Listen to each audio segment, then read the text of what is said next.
My PMDD really started to impact my life. Often felt suicidal. I literally would think about it every single month. I was a completely different person. It impacted my relationships. It impacted my job. Binge eating, poor relationship with food. I was just a mess. My body was a mess. My mental health was a mess. What does functional wellness mean, and how does it tie into all of this? It's always going back to that root cause. We look at stress, we look at blood sugars, we look at your immune system, we look at your hormones, we look at your gut. All these different aspects, they all talk to each other. It's like a domino effect. It's not just one system working in a silo. It's all of them together. Are there any other steps right now that someone could do? 2 things. It changed my life.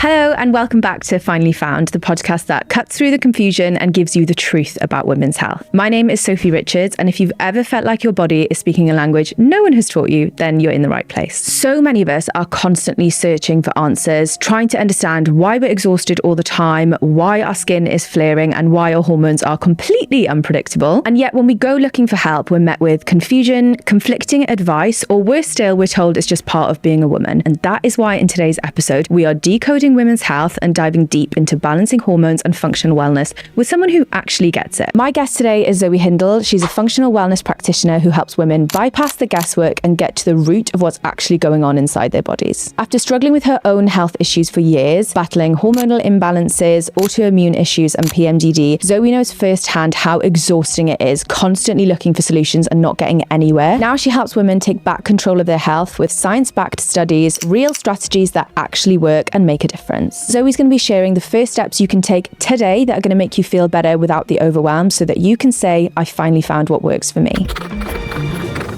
Hello, Zoe. Welcome to the podcast. Hello. Thanks for having me. I feel so weird having you on because we FaceTime at least once a week. Yeah, we always have the girl chats. Mostly when one of us just needs help from the other and we need some support.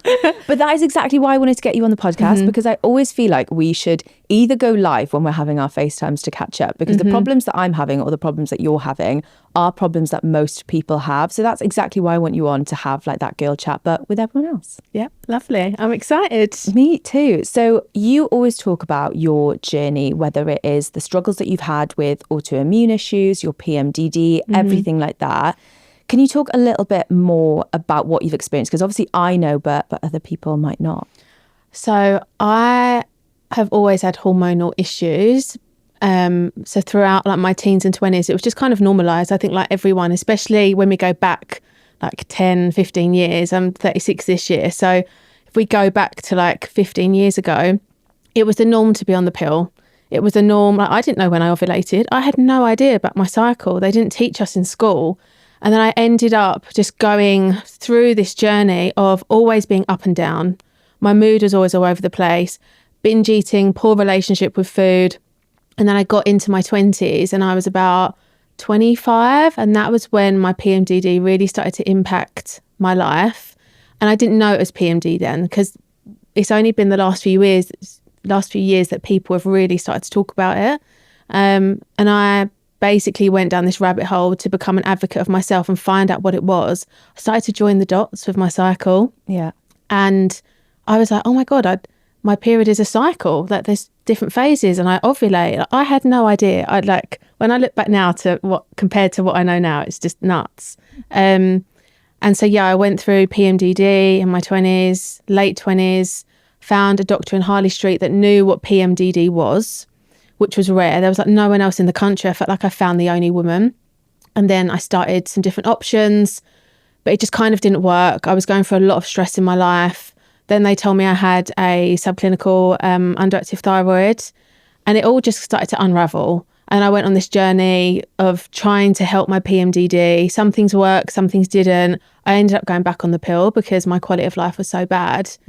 But then that just led me down a whole other path. And then I ended up with severe burnout from my corporate job.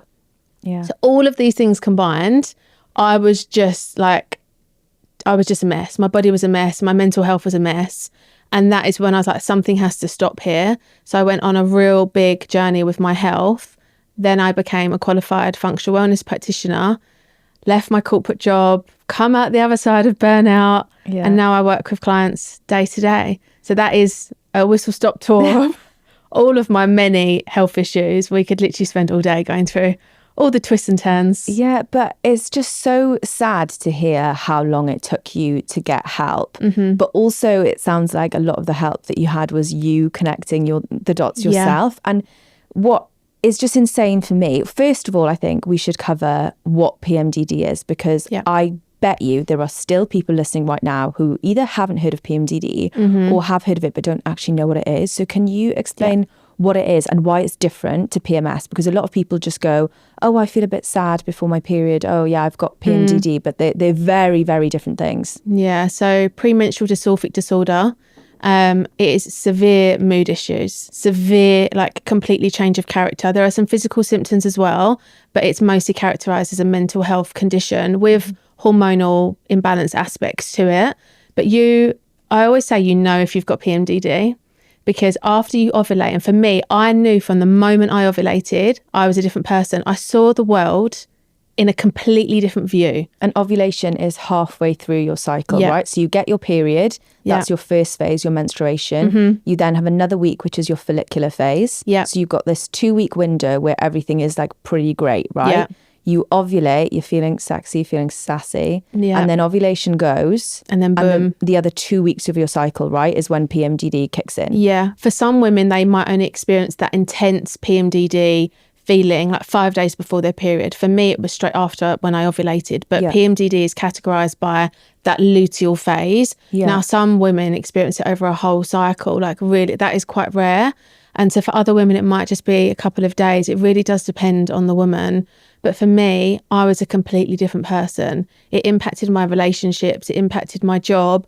I mean, luckily, I always did very well at work, and my work were understanding. I kind of told them straight away, because I was like, I cannot lose my job over this. But I always remember there was one team meeting at the end of every single month, and I literally had to leave in tears, and I was overwhelmed, and I thought my world was ending. It literally felt like I was drowning. That's the only way I can describe it. And if you've got PMDD, if you have a warped vision. I often felt suicidal. I never attempted, but I literally would think about it every single month. And that is when this isn't just PMS. And I don't want to say like PMS as if it's nothing, because that is also hard for women. It can be horrible as well. Yeah, but PMDD really is. Some women say it's like PMS on steroids. I don't like using that saying, because I just think they're night and day. They're two totally separate things. But if you are sitting there feeling like you don't want to be here anymore and thinking about it, that is something where you need to seek help, whether you go down the conventional route and go to a GP, you go to a holistic practitioner, you do all of the things, investigate, learn, feel empowered about what's going on in your body. That is the way to navigate and figure out a way to heal through PMDD, because I don't experience PMDD anymore. Now, I know not every woman will have that same journey, but I definitely believe it's possible for most. And this is why I'm so passionate about, and we've spoken about it so many times, it's not a one-stop shop for every woman. It's not a case of antidepressants will work for every woman. It's not a case of an antihistamine diet will work for every woman. It is so many different contributing factors of PMDD. There's so many different aspects. I'm just hearing you talk about that team meeting makes me so upset, because there are so many people out there who, again, will be going to those kind of meetings and just thinking it's that specific meeting.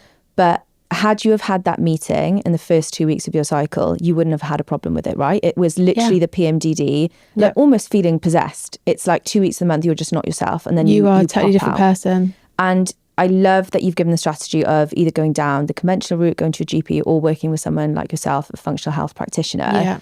I think a really good step for everyone, PMDD, PMS, endometriosis, or just anyone who just wants to be in control of their cycle, is to track their symptoms, because I think that's when you actually see there's a pattern. And again, the difference between PMS and PMDD, that suicidal ideation every single month coming, and then all of a sudden being like, oh, I feel fine now, everything's okay. So I definitely think tracking cycles. And would you use an app? I use Stardust. I love Stardust. I have started using Stardust. Yeah. I know my body inside and out now, and most of it does stay up here. And luckily my cycle is pretty smooth sailing now because of all the hard work that I've done. But one thing, just to go back to your point on when you get your period of PMDD, you are often dealing with the consequences of your behaviour of the last 2 weeks. And so you have to remember that it impacts your relationships wildly. My partner at the time, I look back at the time and I just was like, I needed more support. I needed more. But I look back now and I think, oh my God, he had no idea how to handle it. I didn't know.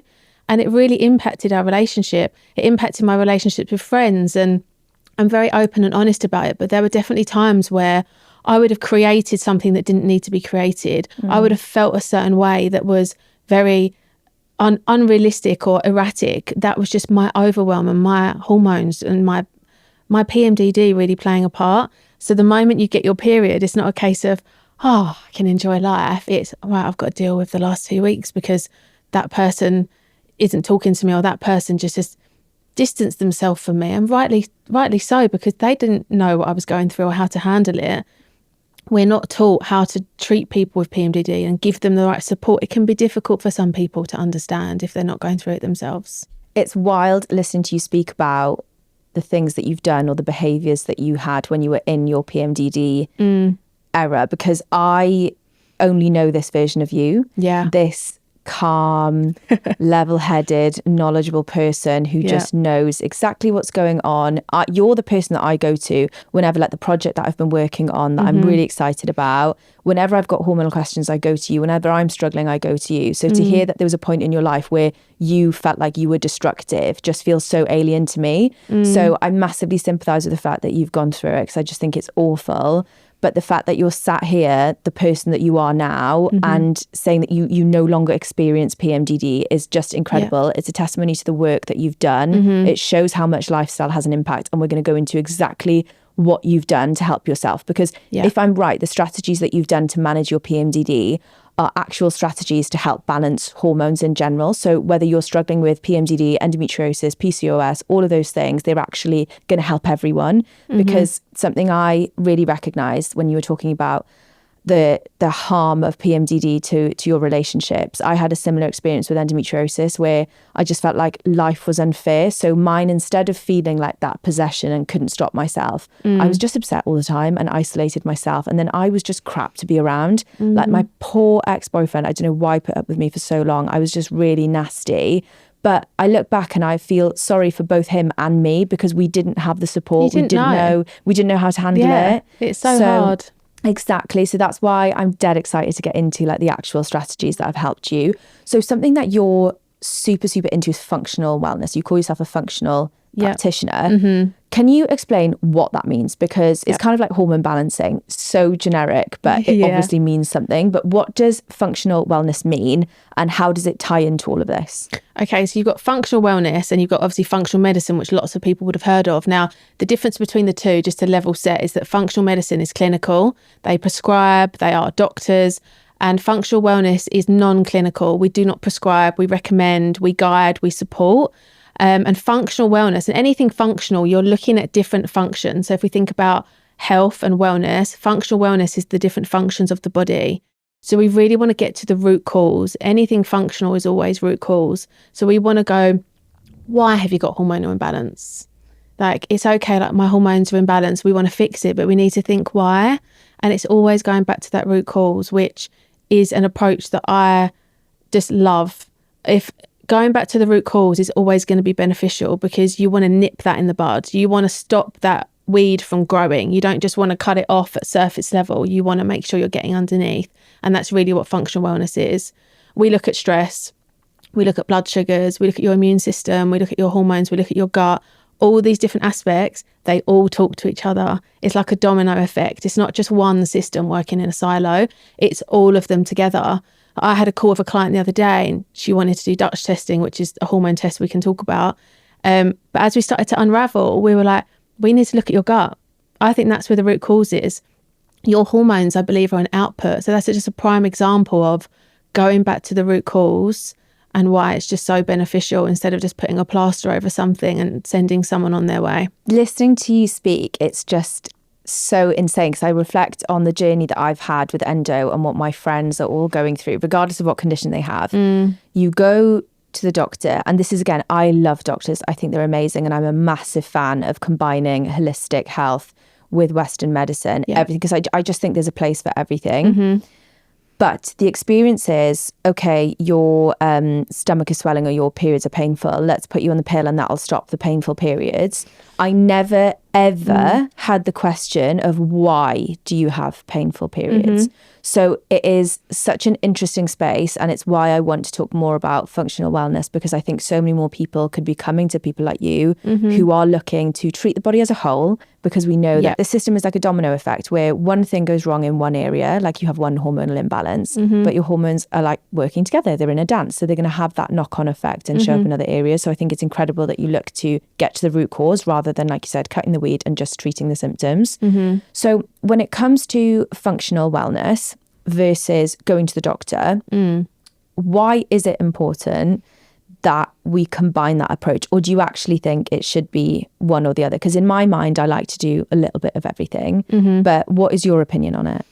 I think always going to your doctor and getting some medical support, even if it's just a opinion from them, and then you make up your own mind. You know your body, I know my body. And if someone is feeling like, I actually don't know my body, I don't know what to do, go and get some different views from different people and then trust your gut. There are some people that will go to their GP and they get what they need and they feel good and they're, doing amazing. For a lot of people, it doesn't work that way. Some people might try holistic therapy and it doesn't work for them. They actually need the conventional medication. So it really depends on the person. Until you start doing your own research and exploring, you will not know. And I always say, get a second opinion. So like I have gone down the conventional route, didn't work for me. I've gone back on the pill numerous times. They gave me antidepressants with PMDD. I knew at the time that wasn't going to be the right option for me, and they made me feel terrible. But there'll be some women out there where it's life-changing going on antidepressants for PMDD.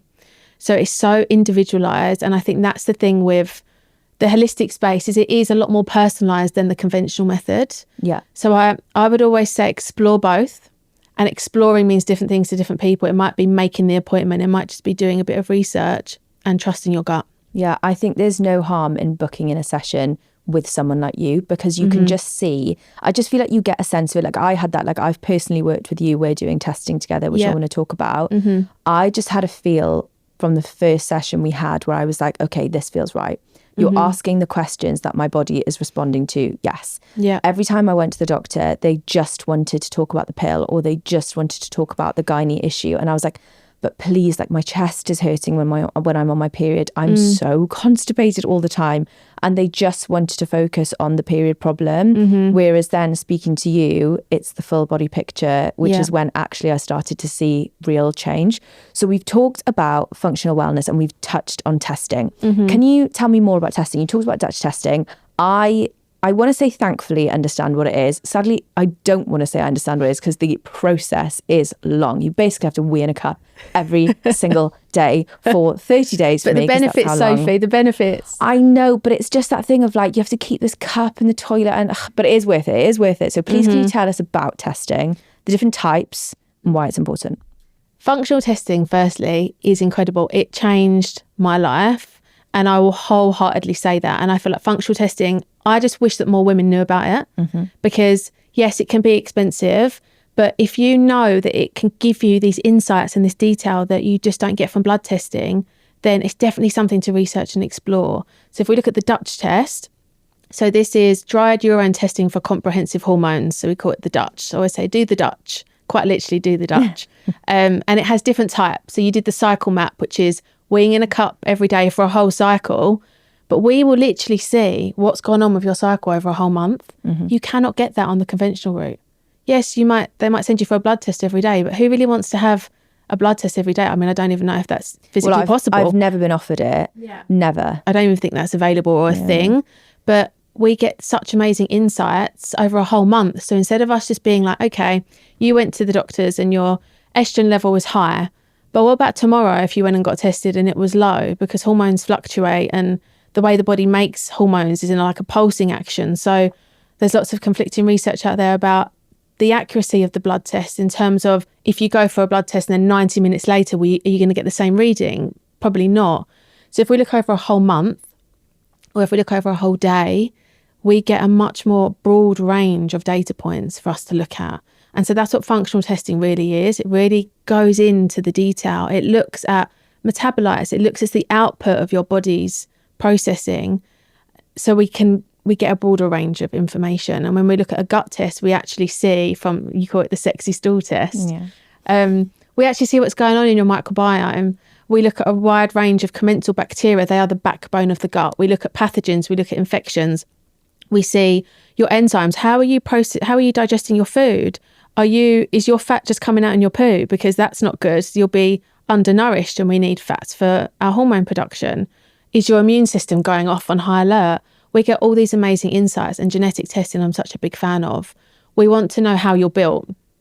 When we know how you're built, we can counteract that with targeted supplementation and targeted intervention for your body, because we are different. Mm-hmm. And unless we know that difference, how can we proceed? For example, methylation, it's a big one. I'm so passionate about it. It impacts half the population roughly.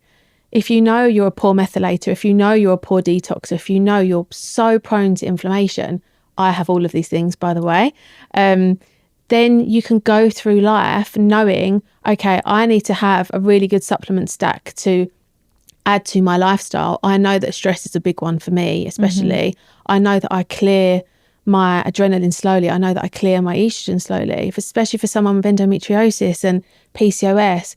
Knowing these things is just so powerful. One, there's so much to unpack there because... Sorry, I always go off. No. I'm so passionate about it. But I love it. I absolutely love it, because I think, first of all, what I want to say is that a lot of people's perception of functional wellness, I did a poll on my story a few months ago about it, and I said, what do you think of it? And people said, oh, like it, but it's not real.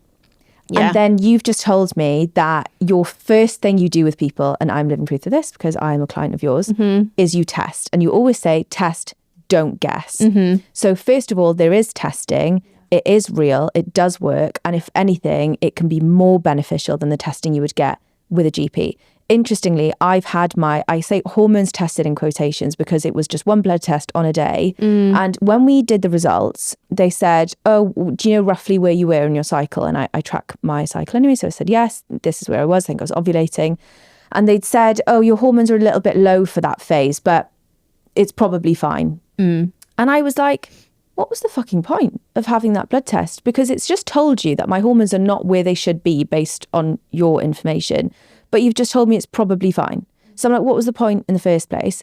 The second part of that is it was just a snapshot in that minute of what blood they took out. Mm-hmm. And then on top of that, the Dutch testing, because I'm obviously in the process of doing it with you now and learning about it myself, you can actually see what individual hormones are doing and how they are detoxing, which is so, so interesting. So one, there is scientific research when it comes to functional wellness. It's your first port of call, which I think is brilliant. Another thing you said, which I think is really funny, and it's a mindset thing, is that testing is expensive. Personally, the amount of money I have wasted on supplements, private appointments to get nowhere, versus spending, the initial investment on testing and then realising that I should have thrown half of these supplements in the bins years ago because I shouldn't be taking them. Mm. So what I'm trying to get to is long term, you will save a lot more money and get healthier a lot quicker doing the testing. So I'm such a big advocate of it, and I love that you do it and people can do it with you. I'm doing it with you. Yes, it's a faff. I don't like weeing in a cup every day. Also don't like pooping in a sieve. But we have to do it. We have to do it. We do. And two things I would add there is that how much would we spend going out at the weekend on brunch? How much do we go and spend getting our nails done? Like, be honest, ladies. How much money are you spending in pockets of your life that you could claw back? Yeah, covering my nails as well. But I test on myself regularly. Yeah. But one other thing I'd say about functional wellness is that test, don't guess for sure. But I always start with like my clients that work with me for a long time. And we didn't do this because I know you're solid here, but we always balance their blood sugars. Yeah. We always look at their stress. We always look at their immune system. Like, are they getting colds regularly? Like, are they in any pain? How are they sleeping? Those foundations are the most important thing. Circadian rhythm, nutrition, your relationships in your life, your stress, your trauma. Trauma is the biggest one because I truly believe a lot of these conditions can manifest in women because of unresolved trauma from childhood or early adult life. Unless we release that energy, and that's why I love things like Kundalini, and I know you've spoken about that before. Obsessed. Yeah. Unless we release our energy, unless we really like maybe work with a therapist, or really like starting to journal, understand what's causing stress in our body. Is it trauma? Because the body keeps the score. Great book, obviously.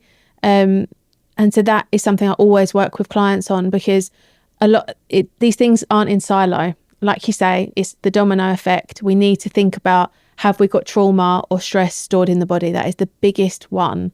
And we always have to work with that alongside the functional testing. A lot of people want to out supplement or out test their conditions, but if you're not doing the work, you're only going to get so far. Yeah. Like, I had lots of childhood trauma. I grew up in a house there was lots of alcohol, there was lots of violence at times.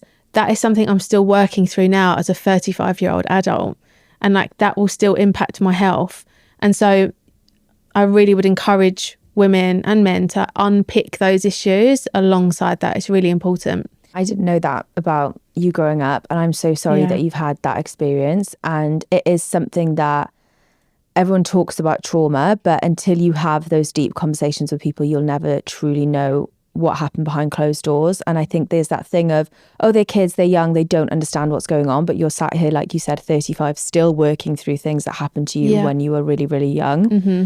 And I think it's really impressive that you are still working on it, because I think sometimes it's really easy to just turn a blind eye and just say, oh, that was in the past and it doesn't matter now. Yeah, that's not me. But actually you've got to just like dig in and get into it. But I also wanted to talk about how hormonal imbalances play into conditions, because I want to get into, you talked about circadian rhythm, sleep, all of that stuff.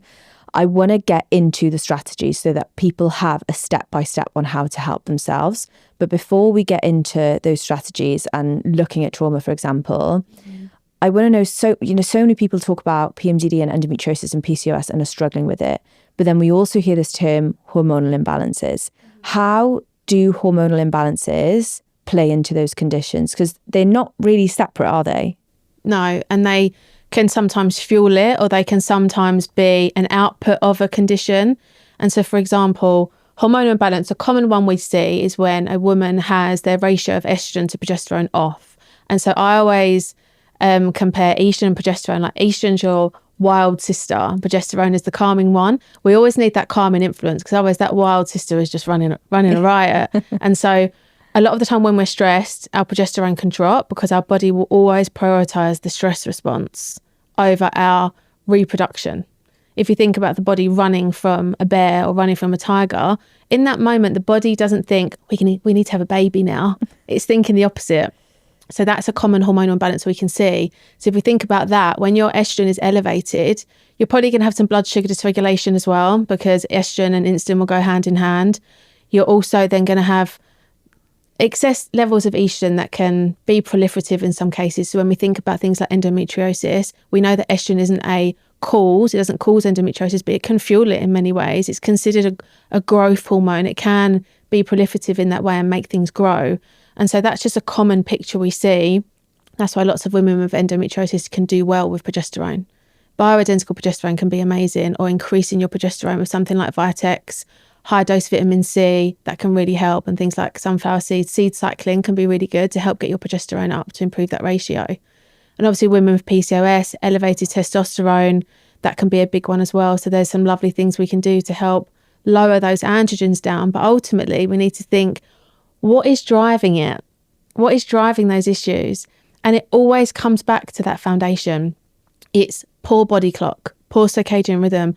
And that's the biggest thing that I'm seeing now, that constant blue light, when our body doesn't know when it's daylight. Can you tell me what circadian rhythm is, please? Because many people might not know. So you mentioned body clock. Yeah. So we are on a 24-hour circadian rhythm, and that is when our body knows it's morning. We get that shot of cortisol that literally gets us out of bed. It's called the cortisol awakening response. And that's a good thing, isn't it? That's a good thing. Yeah. Cortisol is not always bad. It's got such a bad rep right now. It's when we have dysregulated cortisol, that's when we need to be thinking, right, where's that coming from? But in terms of our body clock, we want cortisol high in the morning and we want melatonin high in the evening. They literally cross over. Mm-hmm. And so when we're thinking about lots of blue light in the evening, exercise in the evening, not getting daylight. And blue light from screens, TVs, that kind of stuff. Yeah, exactly. And so when we're not getting outside in the day, your body at a cellular level doesn't know what time of day it is. And that body clock is really important when we think about our response to insulin, our hormone production. It's everything to us as humans in our physiology. And so if we think about remote working, we're working from home, we might go to the gym in the morning, we're not really getting outside that much. And it's a really big part of us as humans. Think about hundreds of years ago, thousands of years ago, we were outside so much more. And so that body clock is a real big part of our health. And we do live in a tech world now. We're surrounded by so much tech. And so that's a real big part of it. And I literally say to my clients, get outside every morning. Even if you can't get outside, stand at your window.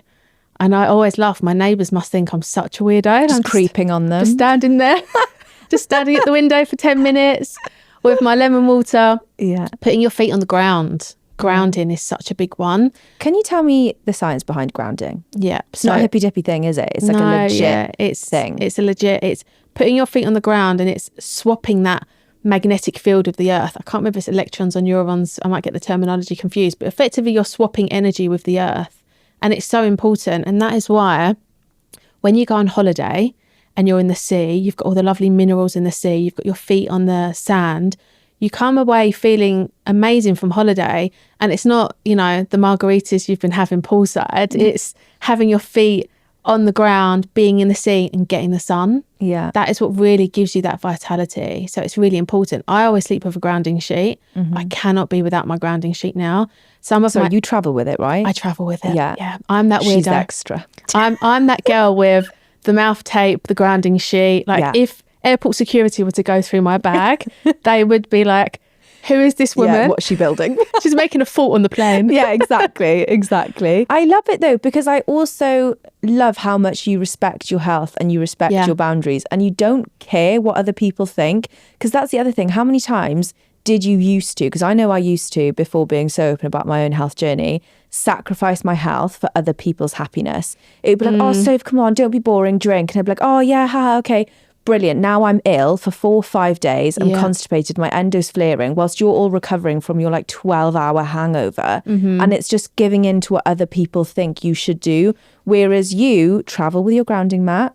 What is it exactly? Sorry, it's a grounding sheet. So it plugs into the wall. But I think it's the science behind it is that it's the earthing element of the plug socket in the wall. I'm probably not. It's the bottom one, isn't it, or something? Yeah. Because 2 of them go into the electricity and 1 of them is to the ground. So there's no EMF output, which are electromagnetic fields, which is a whole conversation for another day. The EMF exposure. My whole flat has got EMF blocking devices. My phone, I've got the stickers on the back. I was very sensitive to EMFs. That is a part reason why I got so burnt out, because I worked at an investment bank surrounded by about 1 million electronic devices. And that's something I work with on clients as well, because they don't realise they've got all these electronic devices when they go to bed at night. They're on. Make your room an electricity-free zone and use a grounding sheet. It's like an EMF bubble. And get some blocking devices at home. They just look like paperweights. They actually look quite nice.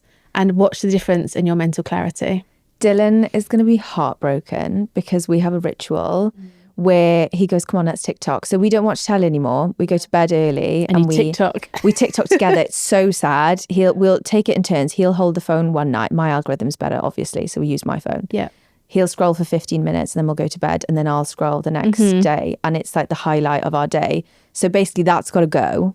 That has got to go. But you can get the EMF neutralizing stickers on the back of both of your phones. Got it. And in your bedroom, I'll send you the link to, they look like paperweights. You can get a Somavedic, which they are a little bit spenny, but it changed my life. Can we put that in the show notes, the link to it? Amazing. I want to say a quick thank you to Boira, the incredible sponsor of the Finally Found podcast, for making a product I genuinely use and love. TENS technology has changed my life when it comes to pain and cramping. It stands for transcutaneous electrical nerve stimulation and works by sending small impulses to interrupt pain signals, meaning natural pain relief without the medication. From their collection, a personal favourite is the Boira EM50 TENS machine, because it also has heat technology too. It's my go-to, especially when I'm cramping, travelling, or just need pain relief fast. And yes, it's small, discreet, and completely reusable. The link to my favourite TENS machine that I mentioned is in the show notes. And Boira has given us an exclusive listener discount, so just use code FOUND at checkout and enjoy. Now let's get back to the episode. Realistically, you and I both work at home virtually for ourselves. Yeah. And even though we say all of this stuff, sometimes we go against it. I know I do. What happens is 10 o'clock, I've not prepped for a podcast the next day and I've got to be on my laptop. What am I doing to help myself?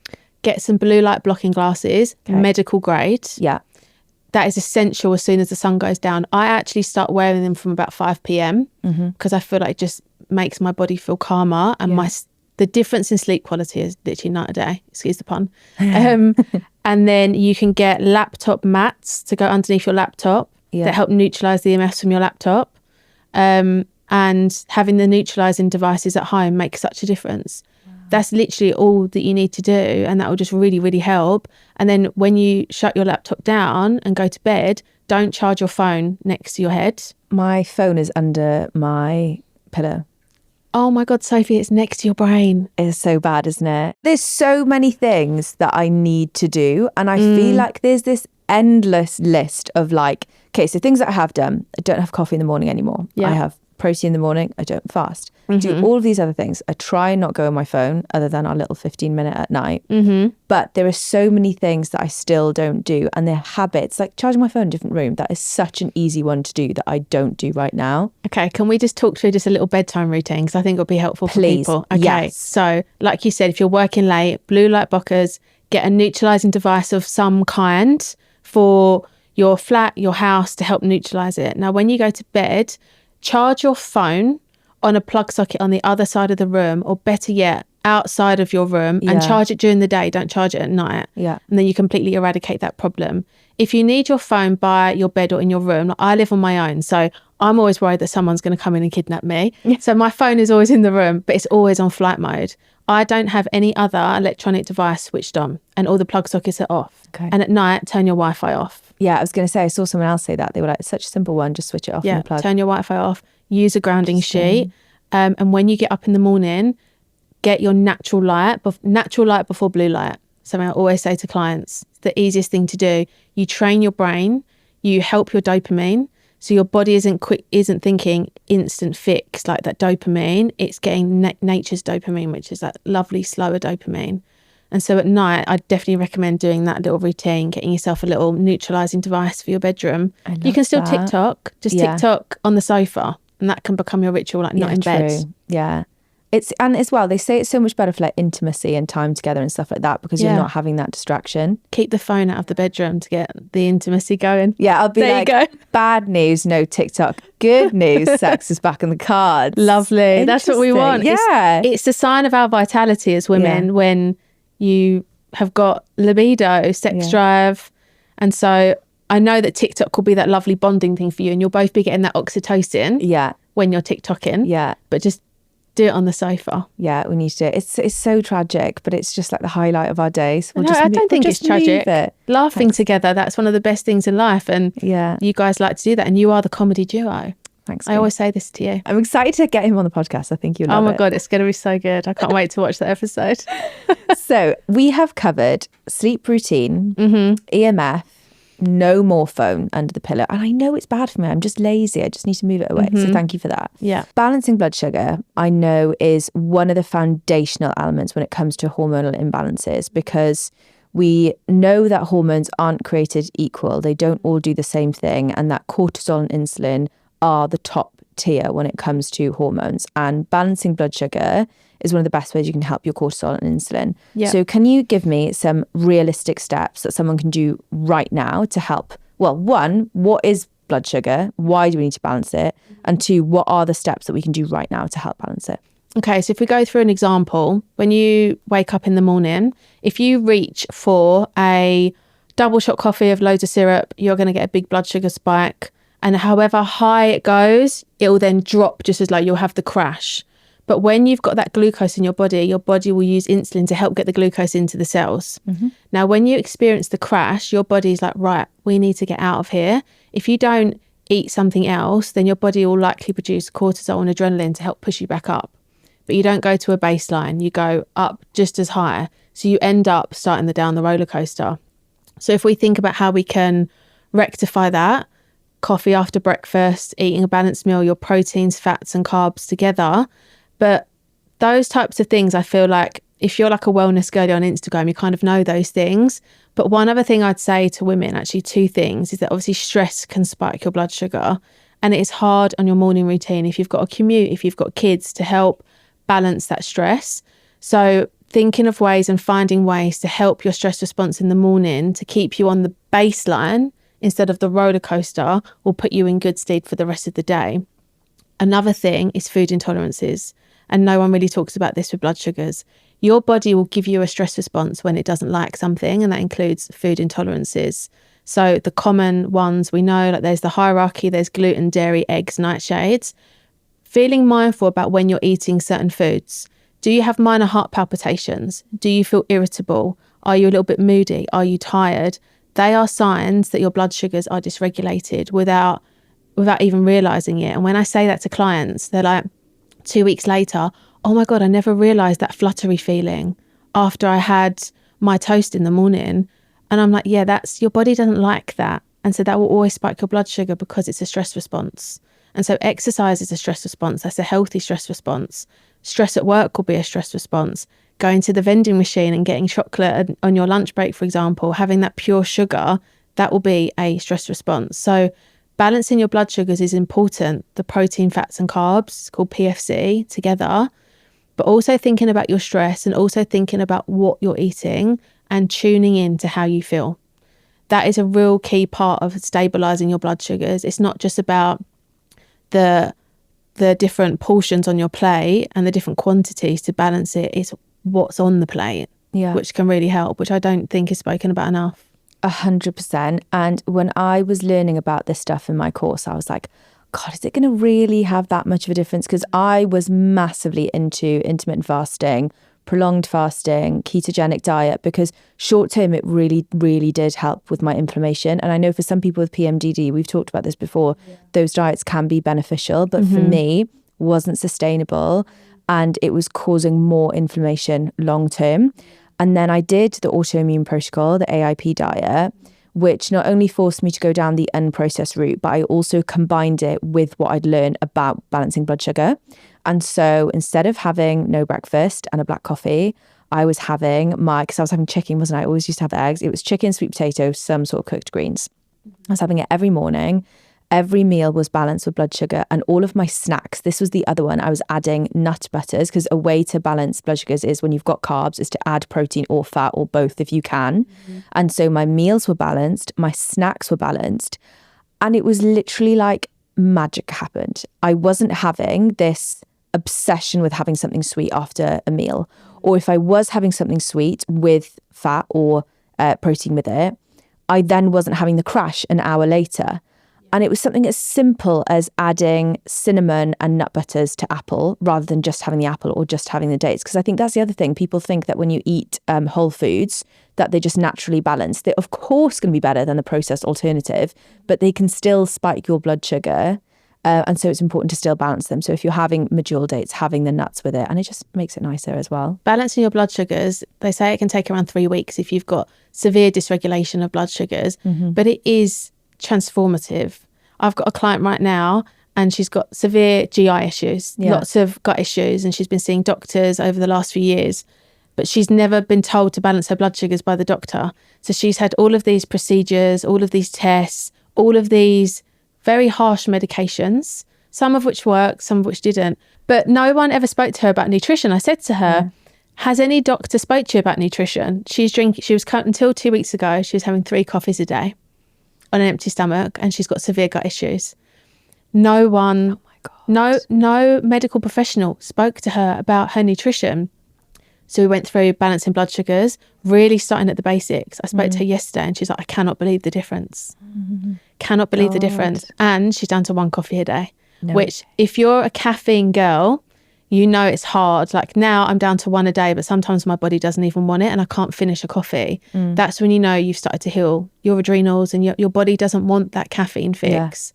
But blood sugar balancing can be life-changing, but it can take around 3 weeks, and it can be those changes you didn't even realise. She's like, I've got so much more clarity on calls now.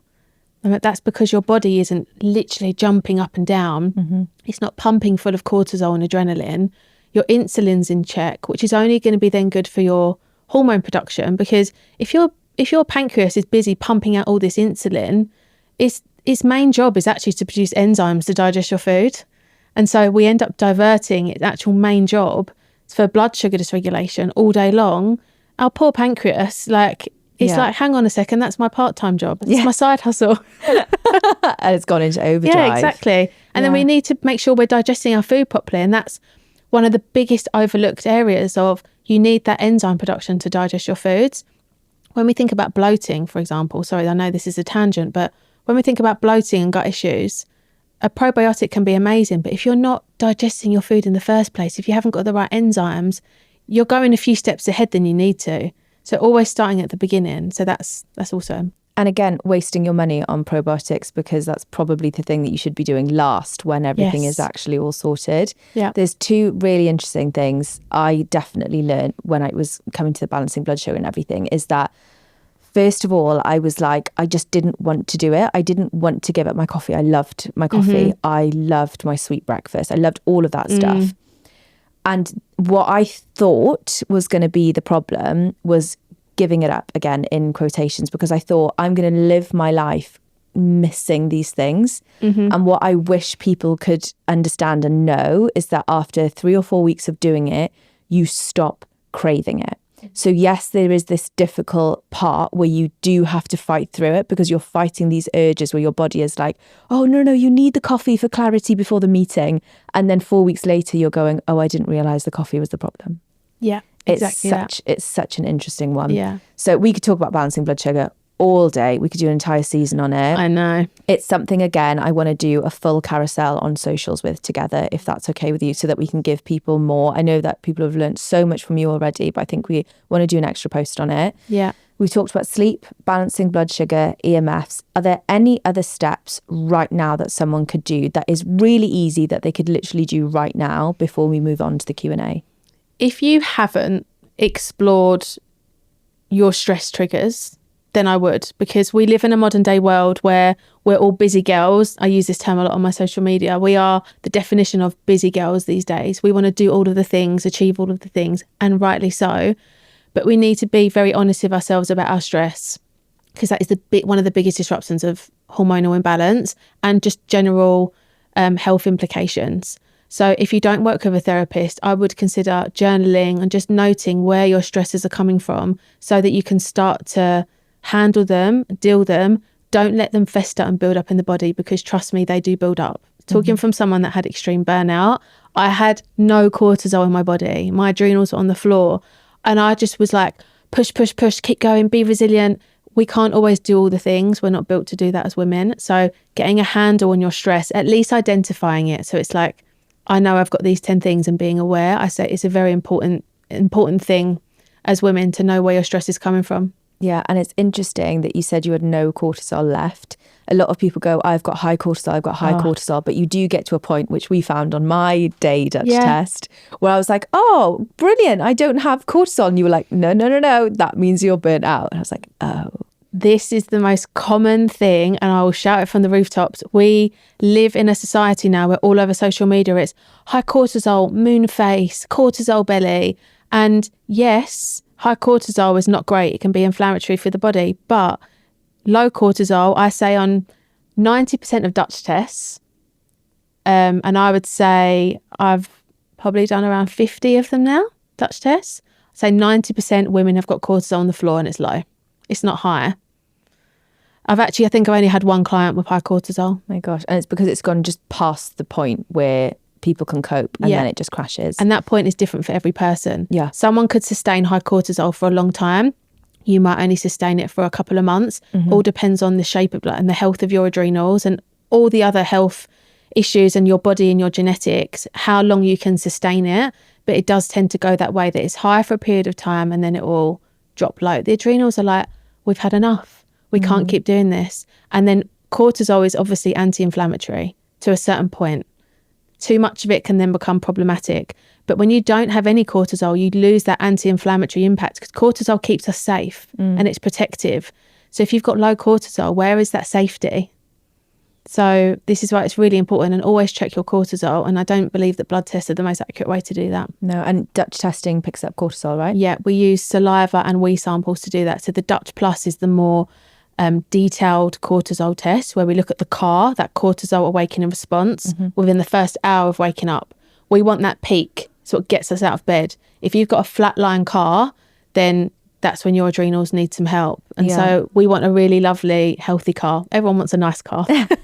So I would consider you a recovering busy girl, because you used to do everything and anything all the time. And you just spoke about how it was driving your PMDD wild. Whereas now you've managed it so well. And I know that you're working on a project to help people, because the number one thing is that we are so overwhelmed with so much information, and we need practical steps that we can just dip into. So please, can you tell me a bit more about what you've created? Yes, so it's called Busy Girl, and it really is like the one place the average busy girl can go to understand how to build a solid foundation that works for her, and to cherry pick the things that she wants, and the education around it, because I always think we need the why. And so I'm really excited about it, because it's just going to have everything in it, coming off the pill, scripts for your doctor conversations, even things like shopping lists, and how to build solid health foundation. I'm so excited. I love it. I think everyone needs to get it. So please, can we make sure that that is in the show notes, if that's the case, Sophia? And I definitely will be getting it as well, because as we've all learned, I've still got so much that I need to be doing. So just thank you so much. Like, genuinely thank you for what you do. Your socials, it's at Zoe Jane Hindle on Instagram and TikTok. You share all of your information in really useful bite-sized pieces of information, and something that, and we're going to get onto the Q&A because the audience has sent in so many amazing questions for you. So I'm going to fire as many as I can at you.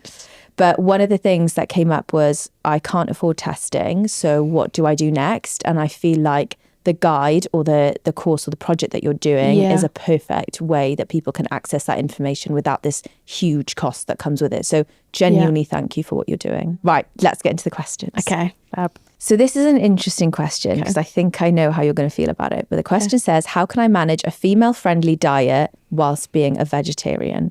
Okay, so just want to clarify, I'm not anti-vegan or anti-vegetarianism, especially for people with like ethical reasons and things like that. However, when we think about insulin resistance, if you are a vegan or vegetarian, you have to be really mindful of the amount of carbohydrates on your plate, and plants are still carbs. So when you look at your plate, and even just throwing things into MyFitnessPal just for like a one-off, I don't advocate those apps all the time, and thinking about how many carbs you have on your plate, because even things like legumes and chickpeas and beans and things like that, they are still predominantly a carbohydrate. And so if you've got a few portions of veggies, some beans and some other things on your plate, before you know it, you've got a very carb heavy meal. And so it's very hard as a female to balance your hormones if it's carb. Yeah. That is the only thing I would say. You need to be very, very intentional about the foods you eat, the things you have on your plate, and the amount of fat adding in as well to help buffer it, and really monitoring your blood sugar.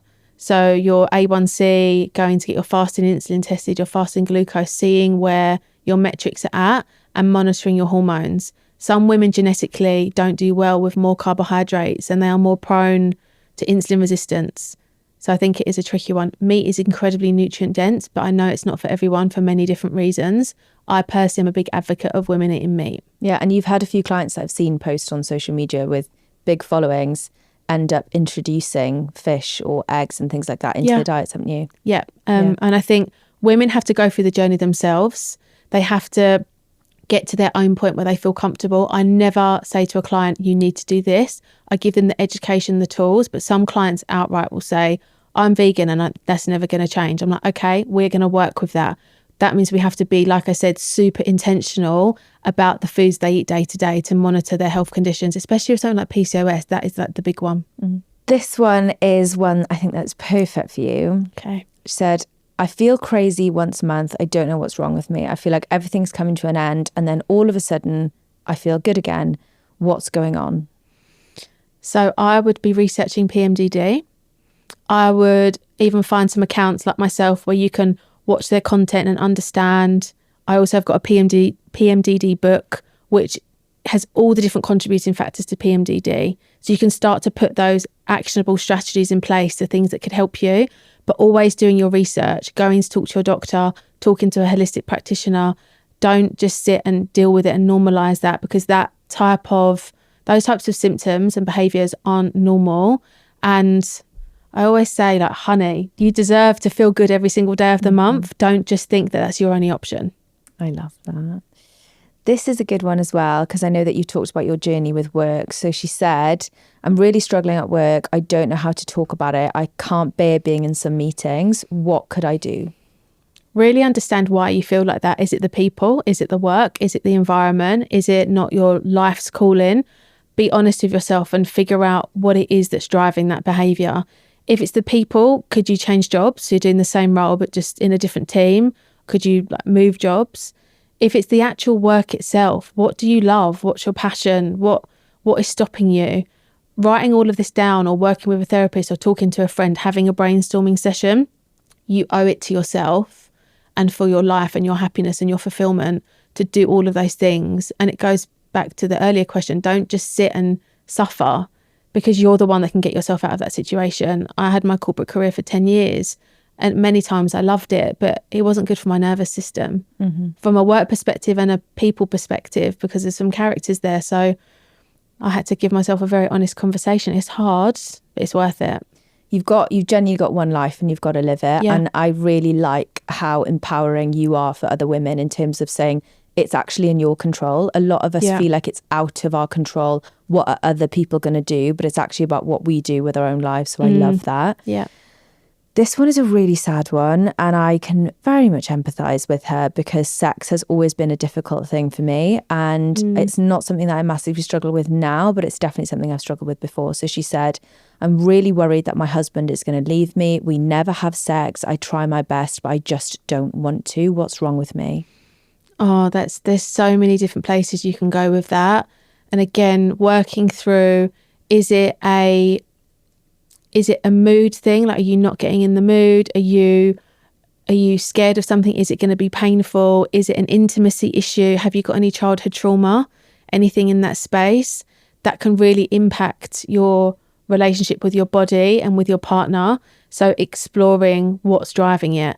I had one client who she had a very, very traumatic experience having a coil removed, and she never put two and two together that she then, in her adult life, really struggled with sex later in life and her sex drive, and was like, has anything traumatic happened in that space, literally within that area of your body? And she's like, I had the most horrific experience having my coil removed, and I fainted and I passed out and I was in bed for days. And I was like, that is making you seize up and be tense. This is why things like somatic release can be really good, releasing tension in the body.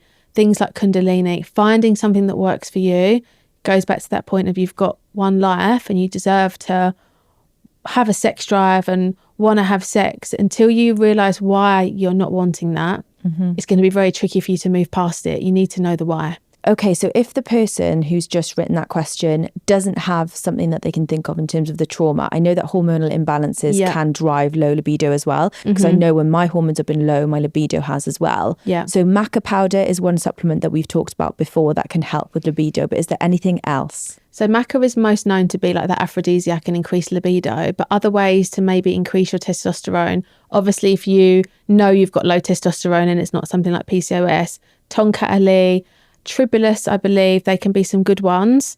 Monitoring your stress, checking your cortisol. If your body is depleted, it's got no resource, it's undernourished, if you're not eating enough, the last thing your body's going to want to do is reproduce. And when your body's thinking sex drive, it's thinking reproduction. Yeah. And so you want to make sure your body feels safe and it's nourished and it's got everything it needs to get things going. Okay, before finishing this podcast, we have a closing tradition, which is to ask, what is the one thing that you are so glad that you finally found? Functional testing for me, because it changed my life. I wouldn't be here now doing what I do now if it wasn't for functional testing and the functional space in general, the holistic space. So I know it's a very broad answer to your question, but it literally changed my life, and it's changing my clients' lives. It's changing loads of people's lives all over the world. So just finding this path in my life and it benefiting my health literally has changed my life. I can literally see it in you. You live and breathe this stuff every single day. And you are sat here as someone who used to be in debilitating pain, both physically and emotionally with your PMS, or PMDD rather. And now you sit here without any of those symptoms, and it's just incredible. So thank you so much genuinely for sharing all of this with us today.